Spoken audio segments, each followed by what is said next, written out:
Pemirsa, selamat malam. Proses persidangan sengketa pemilu di Mahkamah Konstitusi sudah selesai. Kini masyarakat tinggal menunggu putusan dari para hakim konstitusi. Tentunya apapun hasilnya, semua pihak diharapkan untuk legowo. Karena bagaimanapun masih ada agenda besar untuk bersama-sama menjalin persatuan membangun Indonesia. Inilah yang akan kami sajikan dalam editorial malam hari ini. Hati lapang sambut putusan MK. Bersama saya, Valentinus Reza.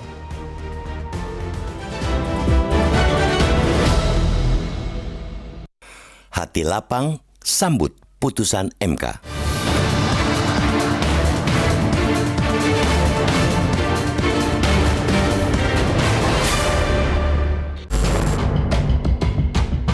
Biaya dan energi bangsa cukup terkuras untuk menggelar pemilu 2024, tapi itulah ikhtiar kita untuk menegakkan demokrasi. Saat ini, proses pemilu sedang memasuki tahapan gugatan perselisihan hasil pemilihan umum di Mahkamah Konstitusi.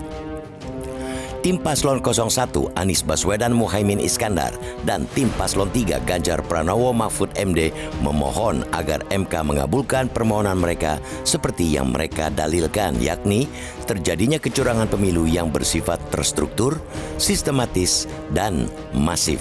Mereka meminta kepada MK untuk membatalkan kemenangan Paslon 02 Prabowo Subianto Gibran Raka Buming Raka sebagaimana telah ditetapkan oleh KPU. Proses persidangan di MK sudah selesai. Jika sesuai tenggat, MK akan memberikan putusan pada Senin depan 22 April 2024. Kini para hakim tengah bermusyawarah untuk mengambil putusan secara mufakat. Jika tidak tercapai mufakat bulat, maka akan digelar pemungutan suara. Apabila hasil pemungutan suara seri dengan suara 4/4 yang menentukan adalah suara Ketua Sidang Pleno Hakim Konstitusi. Dalam sidang sengketa Pilpres 2024, Suhartoyo yang juga Ketua MK merupakan Ketua Hakim yang menduduki posisi tersebut. Alhasil, Suhartoyo menjadi penentu suara dalam putusan sengketa Pilpres kali ini. Semua pihak yang bersengketa, juga saksi dan ahli, sudah dihadirkan. Bahkan 4 menteri termasuk dalam saksi yang dihadirkan di persidangan terbuka tersebut. Segala argumentasi, baik dari pemohon maupun termohon, juga sudah disampaikan secara gamblang. Di tengah keterbatasan waktu selama 14 hari, publik sudah menyaksikan persidangan yang berlangsung secara terbuka. Tentu ada yang menilai puas, cukup, dan tidak puas atas segala keterangan itu, tapi itu lumrah belaka. Kita berbaik sangka bahwa 8 hakim yang mulai bisa menjaga marwahnya sebagai penjaga konstitusi dan wakil Tuhan yang memiliki sikap negarawan. Apalagi masih sangat hangat dalam ingatan kasus pelanggaran etik berat yang menimpa ketuanya beberapa waktu lalu. Putusan ini jadi momentum untuk memperbaiki citra institusi MK sebagai penjaga konstitusi. Apapun putusan nanti, semua pihak mesti menghormati. Apalagi putusan itu bersifat final dan mengikat atau tidak ada upaya hukum lainnya setelah palu hakim MK diketuk.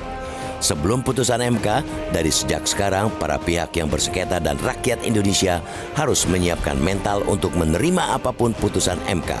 Sehingga begitu putusan keluar, sepahit apapun, semua pihak mesti dengan lapang hati menerimanya. Banyak agenda besar bangsa ini seperti kemiskinan ekstrim, pengangguran, melambungnya harga bahan pokok strategis, dan tantangan global akibat geopolitik terus memanas mesti dicari solusinya. Setelah putusan MK, sepahit apapun, mari kita harus legowo menerimanya. Kapal besar bernama Indonesia harus terus berlayar. Jangan bocor, apalagi tenggelam karena perpecahan, saling sikut, saling cakar, dan berkelahi antar sesama anak bangsa sendiri. Ingat, negeri ini didirikan di atas fondasi penting, yakni persatuan. Karena itu, letakkan kepentingan bangsa di atas kepentingan lainnya.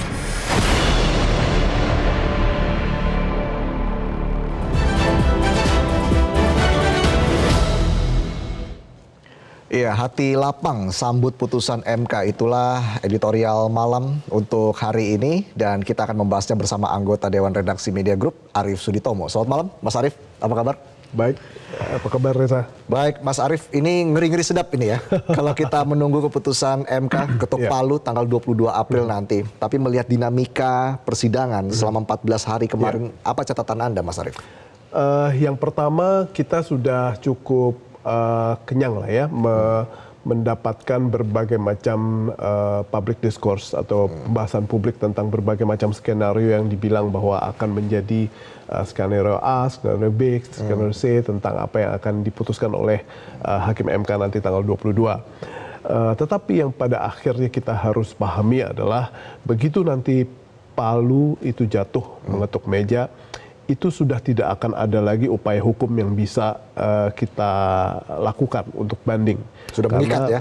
Sudah akan ada, ini akan final dan binding, ya, akan mengikat. Sehingga bagaimana kita harus melapangkan hati untuk menyambut keputusan apapun itu merupakan salah satu hal yang kita harus bahas saat ini.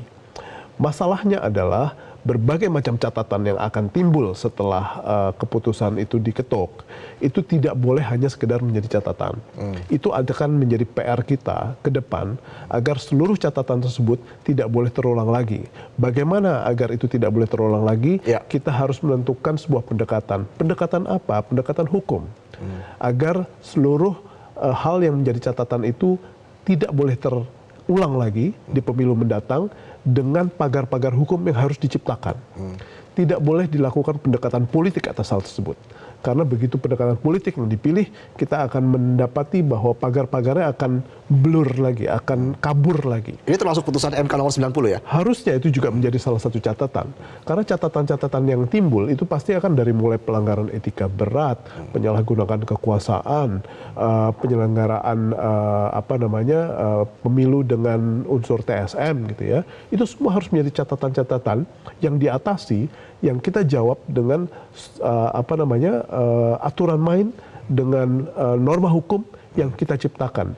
Dan biarkan para legislator kita yang baru saja terpilih dan akan dilantik 1 Oktober nanti menjadi beban mereka untuk segera mengidentifikasi apa saja untuk mereka jadikan sebagai sebuah aturan main baru agar kita naik kelas. Dan pemilu kita makin lama menjadi pemilu yang berkualitas dan punya legitimasi. Oke, kita kembali ke persidangan kemarin. Ini kan ada catatan penting di mana MK itu berhasil mendatangkan 4 menteri begitu. Betul. Ke sidang. Ya. Apakah ini bisa dikatakan adalah sebagai tolak ukur bahwa MK kali ini benar-benar serius untuk membongkar kecurangan Ya. pemilu? Mas Arief, Anda melihatnya seperti apa? Reza, salah satu hal yang cukup saya bisa katakan ini sebagai sebuah pemaparan yang sangat memberikan pendidikan politik kepada publik. Selama 14 hari kita disuguhkan dengan beragam diskusi, beragam pemaparan dari tim 01, tim 03 atas berbagai macam pelanggaran pemilu yang mereka ingin buktikan kepada publik. Ya. Dan selama 14 hari kita juga ditambah dengan satu episode di mana satu episode tersebut menghadirkan 4 anggota kabinet. Dan yang saya catat adalah proses cross eksaminasi antara hakim, terlapor atau saksi itu kurang bisa menghasilkan sebuah proses cross eksaminasi yang bisa menghadirkan sebuah fakta-fakta baru persidangan yang sangat substansial. Apakah ini artinya belum gamblang, secara gamblang Kalau dijelaskan atau seperti kalau apa? ditanya apakah gamblang atau tidak, cukup gamblang. Tetapi proses cross eksaminasinya bagi saya kurang memuaskan gitu. Banyak hal yang pada dasarnya kalau kita nonton bersama-sama gitu ya, nobar sidang MK tersebut, banyak sekali orang yang bilang kalau saya jadi hakimnya saya akan tanya lagi, saya akan kejar dengan berbagai macam hal, baik kepada Pak Muhadjir, kepada Bu Sri Mulyani, kepada Bu Risma, untuk diperdalam lagi, untuk pada akhirnya menghadirkan sebuah kesimpulan-kesimpulan yang bisa dijadikan sebuah fakta persidangan baru untuk akhirnya mereka bisa jadikan bahan keputusan.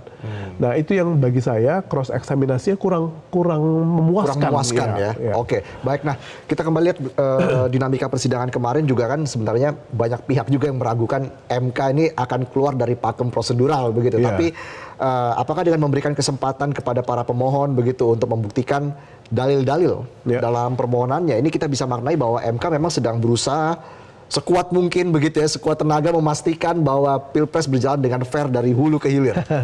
Reza, salah satu hal yang menjadi harapan publik kan ada istilah bahwa MK yang memulai, MK juga yang harus mengakhiri. Iya. MK yang membuat kisruh dengan putusan yang sangat kontroversial dengan keputusan MK 90, harus juga MK yang pada akhirnya mengobati itu semua dan membuat itu menjadi baik, ya.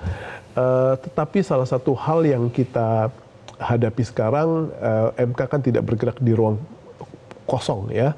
Banyak hal yang pada akhirnya harus dihadapi oleh ke-9 hakim yang akan memutuskan. Dan ini semua harus kita jaga terus.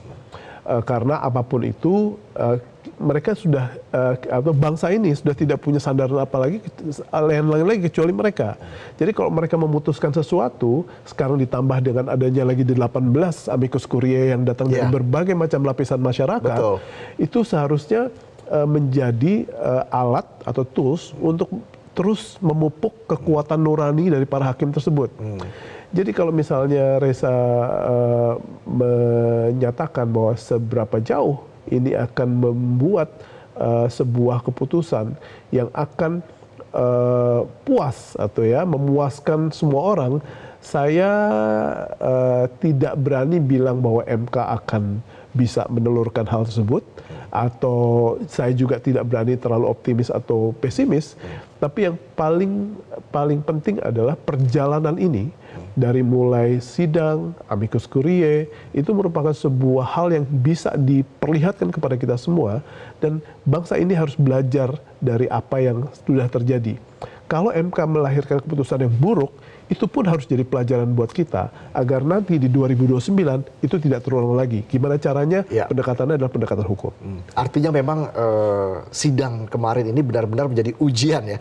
Ujian yang benar-benar sangat berat begitu bagi MK untuk mengembalikan marwah konstitusi. Ya, tidak semudah itu memang. Tidak semudah itu, ya. Dan pelanggaran etik berat terhadap mantan ketua MK Anwar Usman ini tentunya menjadi pukulan telak bagi MK. Seperti itu, Mas Arief. Dan mudah-mudahan itu menjadi pelajaran buat kita semua, ya. Karena saya terus akan mengobarkan semangat harapan kepada Pak Suhartoyo dan rekan-rekan di sana, agar di pundak mereka, di nurani mereka, itu bersandar banyak sekali harapan dari bangsa kita. Ya. Baik. Jadi itu yang seharusnya kita terus suarakan, agar nanti tanggal 22 hal yang terbaik lah yang kita akan dapati. Iya, tadi sempat disinggung soal amicus curiae begitu, ya. Ini datang dari tokoh besar begitu, mantan Presiden Republik Indonesia. Ya. Nanti kita bahas lebih lanjut lagi terkait dengan hal itu, pemirsa. Tetaplah bersama kami di Editorial Malam.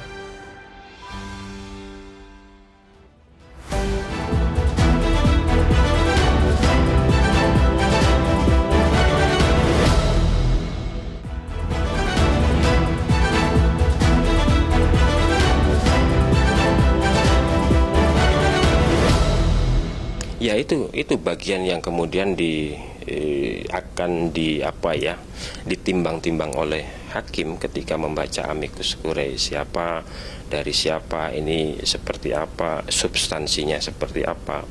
Tentu itu menjadi bagian yang dicermati oleh hakim konstitusi. Tapi berbicara bagaimana pengaruh amicus curiae, nah itu lagi-lagi kita tidak bisa memastikan gitu, ya, karena itu betul-betul menjadi otoritas bagian dari keyakinan hakim gitu, ya, apakah memang keyakinannya dipengaruhi oleh amicus curiae atau kemudian standingnya itu, ya, dia sudah punya standing sendiri.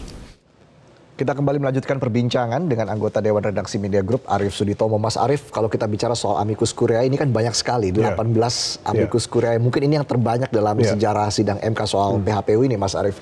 Sebenarnya apa efek dari amicus curiae ini terhadap para hakim konstitusi? Apakah ini bisa memberikan tekanan atau seperti apa, Mas Arief? Kalau dibilang tekanan, saya yakin itu bisa jadi, ya. Tetapi mereka-mereka yang sudah duduk sebagai hakim MK itu kan bukan hakim kemarin sore. Mereka sudah terbiasa berhadapan dengan public discourse, situasi yang cukup memberikan mereka pressure lah, ya. Dan ini merupakan salah satu hal yang tentunya kita bisa berharap bahwa amicus curiae ini bisa jadi penjaga nurani gitu, ya. Bahwa ada sejumlah harapan, dan harapan itu bukan harapan yang kecil, dan harapan yang sangat-sangat besar agar kehidupan demokrasi kita hari ini dan di masa mendatang akan menjadi kehidupan demokrasi yang selalu naik kelas, selalu berkualitas, dan itu semua harus diyakini sebagai sebuah keinginan publik yang tulus gitu ya, bukan suatu gerakan yang karena mendapati sebuah strategi politik di baliknya. Jadi kalau ada beberapa amicus curiae yang misalnya datang dari politisi, ya mungkin itu bisa menjadi bagian yang mereka pertimbangkan. Tetapi sekali lagi yang harus dilihat adalah substansinya.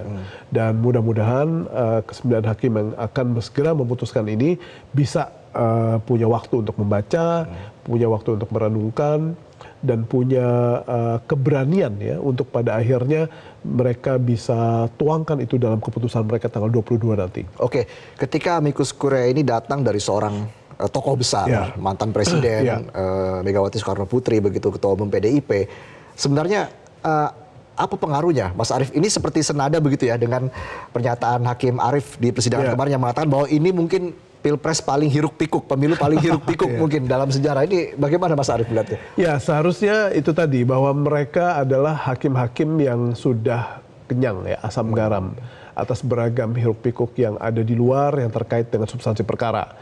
Sehingga saya yakin bahwa amicus curiae ini akan membekali mereka, akan menjaga nurani mereka untuk pada akhirnya memberikan keputusan terbaik buat bangsa ini. Kalau ada tokoh sekaliber Ibu Mega yang mengirim amicus curiae, itu juga seharusnya mereka lihat sebagai sebuah dukungan kepada mereka, bahwa sebagai wakil Tuhan yang akan memutuskan banyak hal yang pada akhirnya menyangkut nasib bagi banyak orang, menyangkut dari prospek dari pendidikan politik bangsa ini, itu mereka harus jadikan itu sebagai sebuah pengingat saja, bukan sebagai pressure. Dan saya yakin kekuatan mental mereka memang sudah sangat teruji. Makanya mereka bisa jadi ketua MK atau para hakim MK untuk bisa menghadapi situasi ini dan menganggap amicus curiae itu sebagai penjaga nurani. Ada yang menarik juga nih dari kata-kata dari Megawati Soekarno Putri sebagai amicus curiae ya, menyinggung soal presiden adalah pihak yang wajib bertanggung jawab mempraktekkan etika dalam bernegara. Lalu juga ada kata-kata hakim konstitusi harus menjunjung tinggi kebenaran dan keadilan. Megawati berharap hakim MK sadar dan insaf untuk tidak mengulangi putusan perkara nomor 90 yang kontroversial. Artinya memang kembali lagi ke putusan nomor 90 ini ya Mas Arief. Ya, memang keputusan 90 itu merupakan sebuah belenggu ya, yang mungkin menjadi PR buat bangsa kita agar bagaimana caranya agar kita bisa memperbaiki itu semua. Memang caranya akan menjadi sebuah kombinasi antara politik dan hukum. Sehingga memang kalau misalnya harus diputuskan saat ini, kita tidak punya terlalu banyak waktu dan ruang untuk bisa merumuskan apa yang kita harus lakukan dengan keputusan MK nomor 90 ini. Namun saya yakin pada satu titik yang tidak terlalu lama, kita akan bisa merumuskan suatu hal. Dan serahkan itu kepada para legislator kita ya untuk bisa merumuskan satu perangkat hukum dan perangkat hukum yang lainnya untuk pada akhirnya bisa membantu kita agar situasi-situasi seperti tahun ini, pelanggaran etik berat, nepotisme, lalu penyalahgunaan kekuasaan itu bisa segera ditangani dengan aturan main yang lebih menjaga agar penyelenggaraan pemilu kita dengan lebih baik dan lebih berkualitas lewat aturan hukum. Jadi jangan serahkan itu semua pada keputusan politik karena amat sangat berbahaya nantinya. Ya, dan tentunya bagaimana cara MK agar mengembalikan trust dari masyarakat begitu itu yang sangat penting. Dan kami akan kembali dengan polling yang tentunya terkait dengan tema editorial malam hari ini. Tetaplah bersama kami di editorial malam.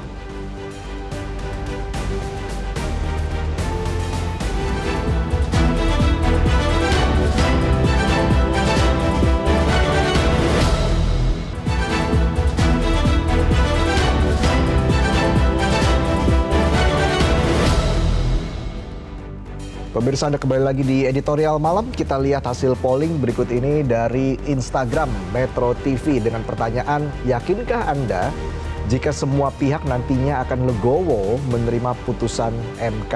Yang menjawab yakin 54%, yang tidak yakin 46%. Ini kalau kita lihat hanya beda tipis saja ya, Mas Arief. Bagaimana dengan akun X Metro TV dengan pertanyaan yang sama? Ini sangat kontras ya. Yang mengatakan tidak yakin ini 70%, Mas Arief. Sementara yang mengatakan yakin hanya 30%. Nah, tentunya menjadi pertanyaan adalah setelah MK mengetuk palu nanti tanggal 22 April, apa yang menjadi tantangan terberat MK ke depan? Karena ini tentunya akan berpengaruh terhadap sistem ketatanegaraan Indonesia mungkin, atau mungkin sistem atau mungkin konstitusionalisme Indonesia. Bagaimana Mas Arief melihat ini? PR terbesar MK memang adalah keputusan MK 90. Ya, itu adalah PR internal. Tetapi saya yakin PR tersebut tidak harus dikerjakan oleh MK sendiri, karena ada banyak hal yang pada dasarnya bisa ikut berpartisipasi. DPR bisa ikut, atau banyak sekali hal ya, para pakar tata negara yang lain juga bisa ikut, gitu ya. Sehingga kita bisa membangun sebuah event, kita bisa membangun sebuah momentum agar hal-hal yang terjadi di pemilu di 2024 itu tidak terulang lagi. Karena salah satu hal yang menjadi catatan agar tidak diulang lagi itu kan apa yang dilakukan oleh MK keputusan MK 90. Nah, itu yang menjadi PR terbesar buat MK agar marwahnya, agar image-nya itu bisa direparasi sebaik mungkin. Tapi kan MK juga belakangan ini mengeluarkan keputusan yang memang arahnya lebih ke publik gitu, untuk mengembalikan kepercayaan publik begitu ya Mas Arief, misalnya untuk pilkada tetap November, lalu juga ambang batas. Nah, ini apakah memang cara-cara seperti ini ampuh begitu untuk mengobati citra MK? Ya, fakta bahwa ada beberapa hal yang sifatnya periferal ya, bahwa dikembalikan lagi ke November, itu merupakan salah satu kontribusi yang cukup signifikan. Tetapi fakta bahwa memang kita menghadapi keputusan MK 90 yang sangat kontroversial, itu tidak bisa berlalu begitu saja. Namun memang itu tidak bisa, kalaupun tidak bisa dilakukan pada saat ini, memang itu harus jadi PR bersama, khususnya buat PR MK untuk segera mengatasi dan membangun momentum untuk bisa menangani hal tersebut agar tidak menjadi PR lanjutan di pemilu berikutnya. Iya, dan kita lihat nanti seperti apa putusan MK tanggal 22 April atau mungkin lebih cepat ya, kita tidak tahu. Mudah-mudahan yang terbaik saja. Soal timing kita serahkan kepada mereka. Terima kasih Mas Arief Sujitomo sudah bergabung bersama kami di Editorial Malam. Pemirsa, demikianlah Editorial Malam hari ini. Saya Valentinus Reza undur diri. Sampai jumpa. Metro TV,